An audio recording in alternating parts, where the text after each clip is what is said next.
তোকে বিয়ে করে যে ডহন ডহনো না সারা যেন মার দেওয়ার জঙ্গল দিয়ে হেঁটে হেঁটে যে শ্বশুর বাড়ি যেতে হবে। তাহলে বিয়ে কিনে করেছিলে? তোকে কি বিয়ে করেছিল তোর মা আর ঘাড়ে চাপিয়ে দেয় তখন থেকে হাঁকে এখন বহে বেরিয়ে হয়েছে ঘাড়ে করে। দম তো হয় না ছেড়ে দিতে, ছেড়ে দাও তাহলে। ছাড়তে পারলে কি কইতো তোকে হ্যাঁ? তোর বাপ যেটা দেহে যে 3টা বকরি দিল বাপের কালে কখন দিতে পারবো না তোকে ছাড়তে পারবো? নাটক দিস না, চল হাঁট। মা গো মা না আমার রাখনে এই কথা কইতে হয় না বেটা, এই কথা কইতে হয় না। ও কোটা না বেগুন কোটা সালা না মরবে দেবের জমি জায়গা ভাগ পাবো। যেরকম বাপ সেরকম বেটা।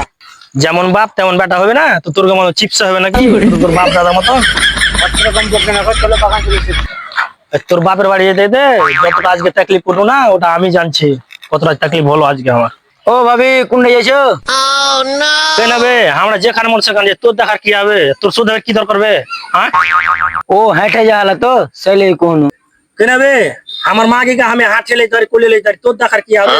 হ্যাঁ ও ভাবি আপনি দেখতে সুন্দর তো সেলে কোন। আবে আমার মাগি দেখতে ভালো খারাপ ওটা আমি দেখবো বে, তুই কোনা वाला কে বে? হ্যাঁ আরে শালি তুই ওর কথা শুনে হাসবি তুই? হ্যাঁ শালি বাড়ি চলো শালি, তোকে মুসর পিড়া করে না পিড়ে তো আমার নাম লয়, চলো শালি। শালি কথা শুনে চলো শালি কেমন হাসা শালিকে দিব মে, চলো বাড়িতে মুসর পিড়া করে না পিড়ে তোমাকে নাম লয় কেমন কেমন তোর